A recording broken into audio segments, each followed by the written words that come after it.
Baik, ibu-ibu, di sini saya ingin menjelaskan tentang pembelajaran mendalam. Sebelum kita masuk ke pelajaran mendalam, pernahkah kalian mendengar atau mengetahui apa itu pembelajaran mendalam? Dengar aja, nggak tahu.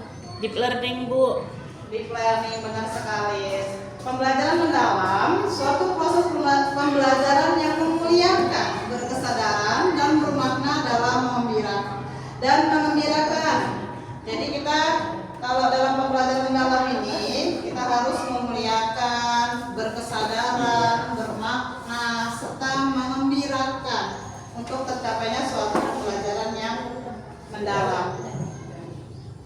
Serta pembelajaran mendalam mendorong pemahaman yang melalui 3 tahap, yaitu memahami, mengaplikasikan, dan merefleksikan. Nah, di sini ada definisi tentang pembelajaran mendalam yang merupakan pendekatan yang memuliakan dengan menekankan pada penciptaan suasana belajar dan proses pembelajaran berkesadaran, bermakna, dan mengembirakan melalui olah pikir, olah hati, olah rasa, dan olah raga secara holistik dan terpadu.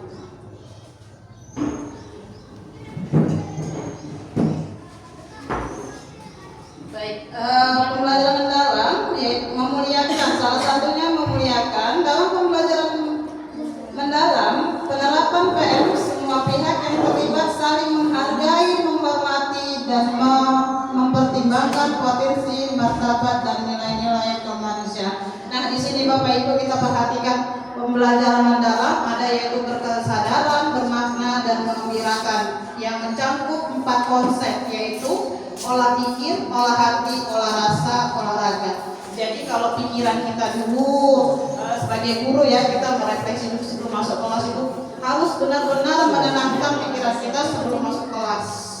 Kita harus merefleksi, masuk harus mengosongkan pikiran kita. Jangan sangkut pautkan pemikiran kita yang ada di rumah sampai ke sekolah. Misalnya ada problem nih di rumah ya kan dengan suami atau anak, itu harus kita benar-benar kosongkan biar kita menghadapi murid lebih fresh. Lalu olah hati kita juga harus bersih. Mentang-mentang nanti kita punya masalah di rumah ya kan, hati kita lagi nggak fokus, pikiran kita terguncang pastinya. Oke, olah rasa ya, harus merasakan gitu ya, merasakan saat pembelajaran itu siswa-siswa itu seperti kita. Kalau kita semangat, bahagia untuk pembelajaran itu, pasti siswa-siswa kita juga semangat pastinya. Dan olahraga juga penting ya Bapak Ibu, setiap pagi boleh dicoba untuk refleksi otak juga ya kan. Lanjut next. Nah, ini untuk pengertian berkesadaran, bermakna, dan mengembirakan. Tidak kelihatan ya, terlalu kecil. Aku juga kecil rasa.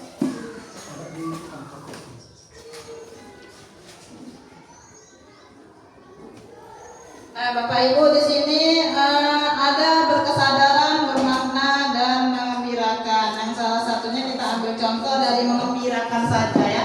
Pembelajaran yang mengembirakan merupakan suasana belajar yang positif, menyenangkan, menantang, dan memotivasi peserta didik merasa dihargai atas keterlibatan dan kontribusinya pada proses pembelajaran. Peserta didik terhubung secara emosional sehingga lebih mudah memahami, mengingat, dan menerapkan pengetahuan. Nah, inilah konsep yang harus kita lakukan dalam pembelajaran kita di kelas Bapak Ibu. Karena ketika siswa itu bahagia, guru itu bahagia, pasti pembelajaran akan terjalin dengan baik. Baik, next. Nah, kita masuk ke olah hati, olah pikir, olah rasa ya Bapak Ibu.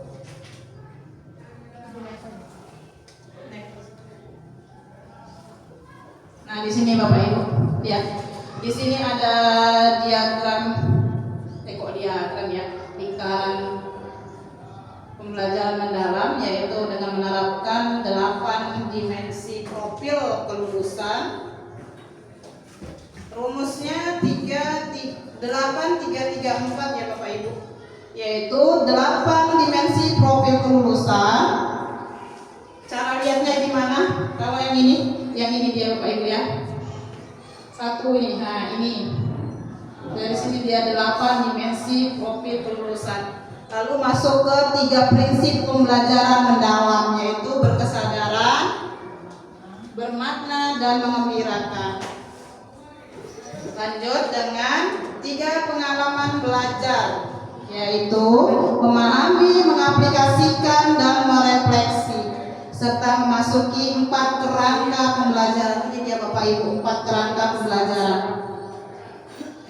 Termasuklah di situ praktek pedagogik, lingkungan belajar, kemitraan pembelajaran, dan pemanfaatan digital.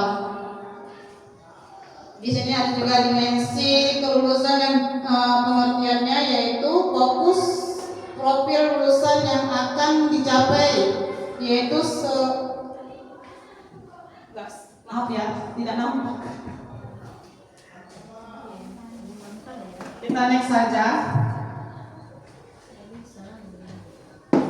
Untuk praktik pedagogis, strategi mengajar yang dipilih guru untuk mencapai tujuan belajar dalam mencapai dimensi profil kelulusan untuk mewujudkan pembelajaran mendalam. Guru berfokus pada pengalaman belajar peserta didik autentik, mengutamakan praktik nyata, mendorong keterampilan berpikir tingkat tinggi dan kolaborasi. Dan sementara untuk lingkungan pembelajaran,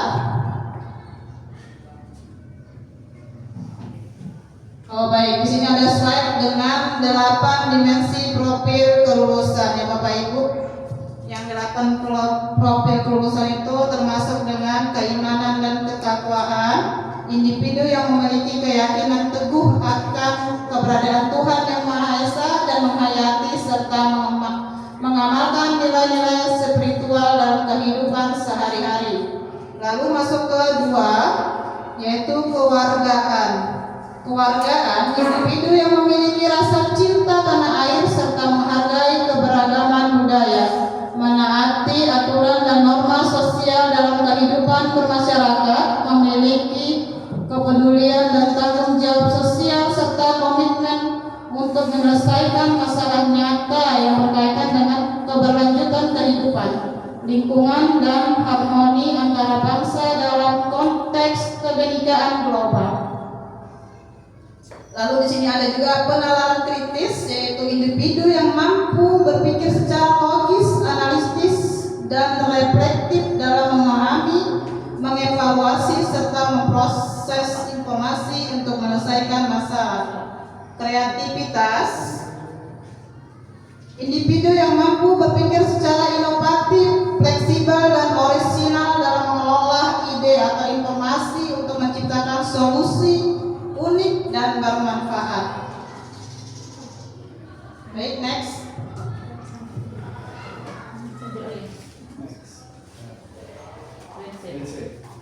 Baik, sekarang kita masuk ke penerapan prinsip pembelajaran mendalam yang tadi kita ketahui. Prinsip pembelajaran mendalam ada 3 ya Bapak Ibu.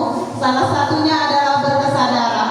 Berkesadaran itu salah satunya yaitu kenyamanan peserta didik dalam belajar. 2, fokus konsentrasi dan perhatian. 3, kesadaran terhadap proses berpikir. 4, kesempatan peserta didik untuk menentukan pilihan dan memilih alasan atas pilihannya. 5, keterlibatan peserta didik dalam mengembangkan strategi pembelajaran. 6, keterbukaan terhadap perspektif baru. 7, keingintahuan terhadap pengetahuan dan pengalaman baru. Nah, untuk yang bermakna dalam prinsip pembelajaran mendalam, kontekstual atau relevan dengan kehidupan nyata, keterlibatan peserta didik berperan dalam memecahkan masalah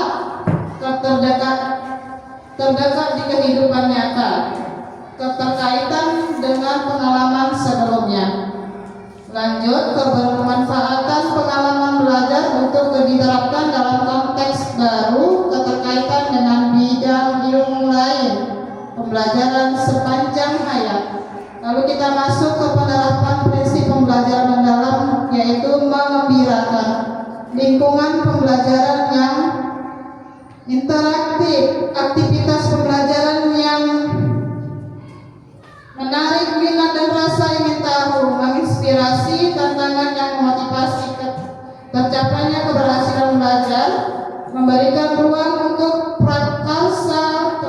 kapasitas sesuai dengan bakat, minat, dan perkembangan.